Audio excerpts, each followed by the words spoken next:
గూడూరు నియోజకవర్గంలో పోలీసు అధికారులు వైఎస్ఆర్సీపీ నాయకులు కార్యకర్తలపై అక్రమంగా కేసులు బనాయించి వేధిస్తున్న సందర్భంలో జిల్లా అధ్యక్షుడు కాకాని గోవర్ధన్ రెడ్డి వారిని పరామర్శించడంపై స్థానిక ఎమ్మెల్యే సునీల్ కుమార్ విమర్శించడంపై గూడూరులో ఎమ్మెల్సీ మేరీగా మురళీధర్ మాట్లాడుతూ గూడూరు నియోజకవర్గంలో ప్రస్తుతం ధర్మపాలన నడుస్తుందా యమధర్మపాలన నడుస్తుందా అని ఒక్కసారి నియోజకవర్గ ప్రజలు ఆలోచించాలని కోరారు. స్థానిక ఎమ్మెల్యే రౌడీ షీటర్స్ పుట్టినరోజు వేడుకల్లో పాల్గొనడం నియోజకవర్గ ప్రజల్లోకి ఏ మెసేజ్లు వెళ్తాయని, వైఎస్ఆర్సీపీ ప్రభుత్వం అధికారంలోకి వచ్చి ఉంటే గూడూరు నియోజకవర్గాన్ని తిరుపతి జిల్లా నుంచి నెల్లూరు జిల్లాలోకి కలిపేవారమని, చంద్రబాబు అధికారంలోకి వచ్చినందుకు ఇచ్చిన హామీలు ఒక్కటి అమలు చేయడం లేదని అన్నారు.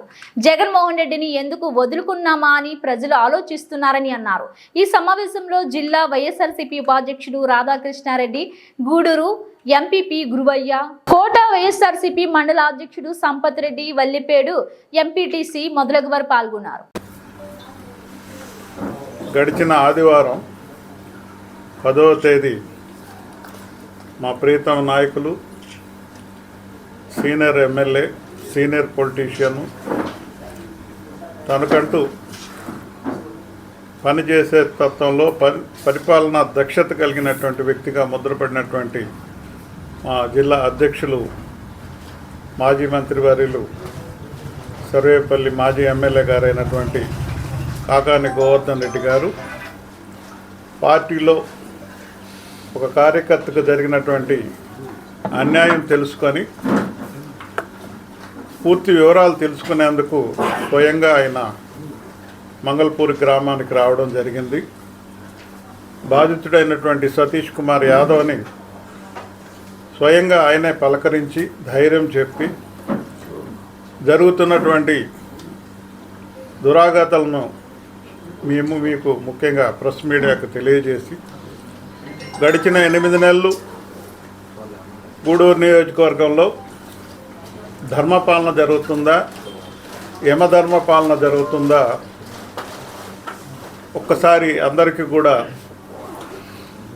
మరి ఈ విషయం మీద మీరే నిర్ణయం తీసుకోండి అన్నట్టుగా మాట్లాడడం జరిగింది. వ్యవస్థల మీద మాట్లాడారు, ఆయన ప్రభుత్వం మీద మాట్లాడారు. స్వయంగా ఆయనే తెలుసుకున్నారు, ఎవరు చెప్పిన మాటలు కాకుండా స్వయంగా ఆయనే పర్యవేక్షించి వాళ్ళ ఇంటికి వెళ్ళి ఆ కుటుంబంలో బాధితుడైన సతీష్ కుమార్ యాదవ్ అనే పిల్లోడు, 23-24 ఏళ్ళు ఉంటాయి ఆ పిల్లవాడికి, జరిగిన విషయాలు కూడా కూలంకుషంగా తెలుసుకున్నారు. ఆ బాధితుడు జరిగిన అన్యాయాన్ని అది తెలియజేశాడు. సార్, నన్ను అనుమానం కింద తీసుకెళ్లారు, కేసు రిజిస్టర్ చేయలేదు, అయినా నన్ను ఆ నైట్ కూడా ఉంచారు, రౌండ్ అంటూ కొట్టారు, లెక్క పెట్టి ఒక రౌండ్కి 20 దెబ్బలు, కాళ్ళకి 20 దెబ్బలు, చేతికి 20 దెబ్బలు కొట్టారు. ఇట్లాంటి వాతావరణంలో లాస్ట్కి నన్ను కొట్టినారు కదా, నన్ను వదలండి అంటే కూడా వదలలేదు. మా అన్నం చూడడానికి వచ్చాడు, తపన పడ్డాడు, రక్త సంబీకుడు కాబట్టి నన్ను చూడడానికి వస్తే అతన్ని కొట్టారు. కొట్టడమే కాకుండా 2000 రూపాయలు చూడడానికి తీసుకున్నారు సార్. మరి ఇది ఎట్లాంటిది?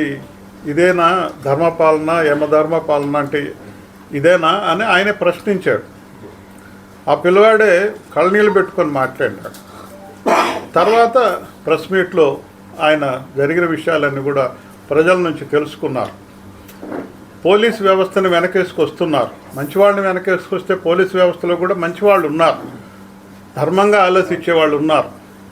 ఉద్యోగస్తుడు ఉద్యోగం వచ్చేటప్పుడు నేను ఎలాంటి బంధుప్రీతికి దూరంగా, అవినీతికి దూరంగా మనస్సాక్షితో పనిచేస్తానని ప్రమాణం చేసి వస్తున్నారు. ఈరోజు గూడూరులో జరుగుతున్న వాతావరణం మీరు గమనించవలసిందిగా మీ ద్వారా అందరికీ తెలియజేస్తున్నా. మరి పరిపాలన స్టార్ట్ అయిన, అధికారంలో వచ్చిన దగ్గర నుంచి మొదటిగా మీకే తెలుసు, పాత్రికేయుల మీదే 5 మంది మీద కేసు పెట్టడం అనేది అందరికీ తెలిసిన సత్యం. మరి దీన్ని ధర్మపాలన అంటారా యమధర్మపాలన అంటారో విజ్ఞతలకే వదిలేస్తున్నాం.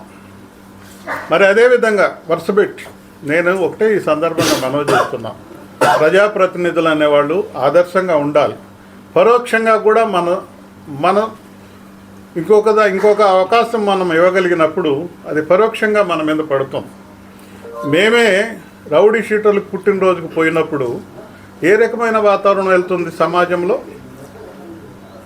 ఆ రకంగా అటెండ్ అయినప్పుడు మరి అది ఇంకొక మర్డర్ కేసుకి పునాది వేయడం జరిగింది కదా. నాకు ఒక ఎమ్మెల్యే గారు అండదండలు ఉన్నాయని చెప్పి రౌడీ షీటరు మరి ఒక వాతావరణం తీసుకురావడానికి అది పునాది జరిగింది కదా.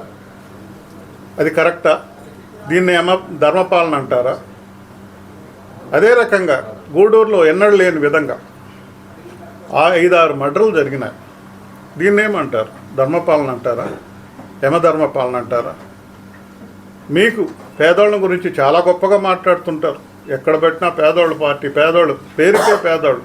బాబు గారు కూడా, ముఖ్యమంత్రి వారు కూడా పేద అరుపులు అరుస్తారు. అధికారం వచ్చిన తర్వాత అరుపులని ఏమైనా? అధికారం వచ్చింది మీకు, అధికారం రాకముందు పేద అరుపులు అరిచారే. అన్ని రకాలుగా మేనిఫెస్టోలు ఒక్క ఇంత కాదు 4 ఇంతలు నీకు నీకు నీకు అని మాట్లాడారే. 8 నెలలు.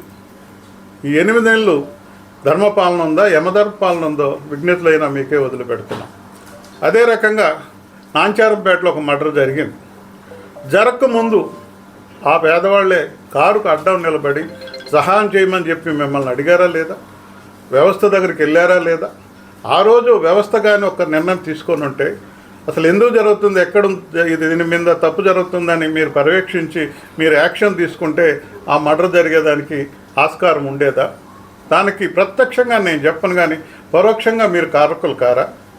ప్రజాప్రతినిధిగా మేము మీకు ఓట్లేసాము ప్రభు అని చెప్పి మాట్లాడారే, కానీ ఎక్కడైనా వ్యవస్థ మీద ఒక్కసారి మీరు చేయండి, దీని మీద యాక్షన్ తీసుకోండి అని ఉంటే ఇంత దూరం వచ్చుండదు అనేది నా వ్యక్తిగత అభిప్రాయం.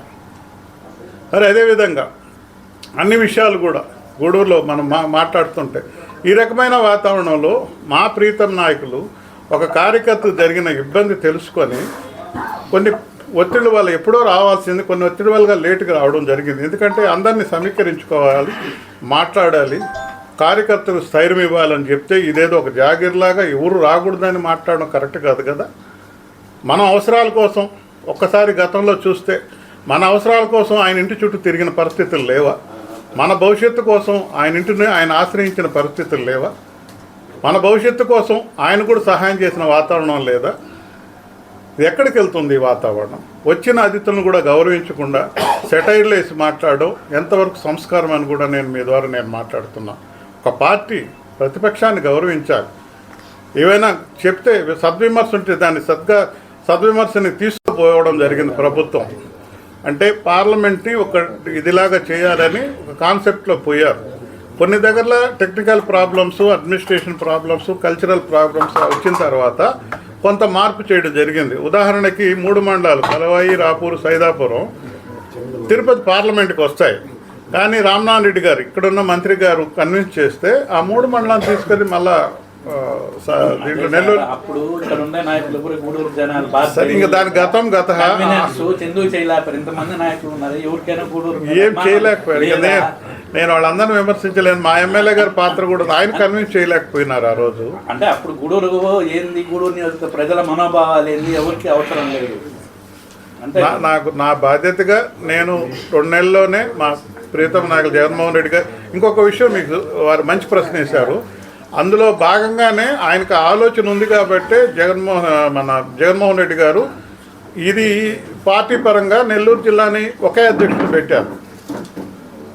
నెల్లూరు జిల్లా అధ్యక్షుడిగా మనం తిరుపతిలో లేము. మేము పార్టీ పరంగా నెల్లూరుకున్నాం. అంటే భవిష్యత్తులో ఇది ఆయన వస్తే ఇది పెట్టాలని ఆలోచన ఉంది. దాన్ని బట్టి మీరు అర్థం చేసుకోండి. మేము కన్విన్స్ చేసిన తర్వాత, విషయం చెప్పిన తర్వాత చాలా సానుకూలంగా స్పందించారు. గవర్నమెంట్ గాని వస్తే ఫస్ట్ ప్రయారిటీ నాకు అదే ఉండేది. 3 మండలాలు ఆయన చేసుకున్నారు, ఇది ఇంకా చేసుకోవచ్చు. ఎందుకంటే 30 కిలోమీటర్లే, టెక్నికల్గా 30 కిలోమీటర్లు. అవును, రిప్రజెంటేషన్ లేదు. ఇంకా ఆయన గడిచిపోయినా ఇంక మనం ఏం చేస్తాం. ఇక్కడ నేను గట్టిగా పోర్టు విషయం మాట్లాడాము. టెక్నికల్గా 30 కిలోమీటర్స్ అండి, ఒక 20 నిమిషాల ప్రయాణం మాకు. ఇక్కడ అడ్మినిస్ట్రేషన్ పరంగా పోర్టు ఇవన్నీ కూడా మాకు ఉన్నాయి, ఇవన్నీ కూడా అటు పోవడం కొంచెం ఇబ్బంది లేదు అని చెప్పడం జరిగింది. ఆయన చాలా సానుకూలంగా స్పందించారు. స్పందించారు కాబట్టి ఆలోచన ఉంది కాబట్టి ఇప్పుడు నెల్లూరు జిల్లాని పాత జిల్లాకంతా కలిపి ఆయన ఒకటే ప్రెసిడెంట్ పెట్టారు. మేము పార్టీ పరంగా తిరుపతి లేము. నెల్లూరుకు ఉన్నాం. అందువల్ల గోవర్ధన్ రెడ్డి గారిని కూడా ఇక్కడ పిలవగలిగాం. తిరుపతిలో ఉన్నంటే ఆ పెద్దరెడ్డి వాళ్ళని పిలిచుండేవాళ్ళు, కరుణాకర్ రెడ్డి. థ్యాంక్ యూ బాబు, మంచి ప్రశ్న అడిగావు. వివరణ నేను మర్చిపోయినాను చెప్పాలి దాంట్లో. అది మన ప్రయత్నం మేము ఇప్పుడు అవకాశం వాళ్ళకు ఉంది, చేస్తే సంతోషమే. కానీ నా ప్రయత్నం మీరు చూడాలంటే నేను అసెంబ్లీలో నేను ప్రశ్న కూడా మీకు చూపిస్తాను. శాసనమండలిలో అడిగాం మేము, రేపు కూడా అడుగుతున్నాం, దాన్ని అడుగుతూనే ఉంటాం. అంటే ఇప్పుడు మాకు శక్తి తక్కువే, వాళ్ళే చెయ్యాలా. కానీ ఒక ప్రజాప్రతినిధిగా, ఒక ఎమ్మెల్సీగా నా బాధ్యత, నా వాటా నేను వాళ్ళని అడుగుతున్నాను. చేస్తే అది జరుగుతుంది అంతే, దాంట్లో ఏం లేదు. మోస్ట్లీ మాకు అంతున్న సమాచారం ప్రకారం వాళ్ళు కూడా సానుకూలంగా ఉన్నారు కాబట్టి ఎప్పుడు చేసినా గూడూరు అయితే నెల్లూరులోనే ఉంటుంది. వీళ్ళు చేయకపోతే మేము అది మహాభాగ్యంగా భావించి రావడమే, మళ్ళీ మేము ఫస్ట్ ప్రయారిటీ దానికే ఇస్తామని మేము తెలియజేసుకుంటున్నాం.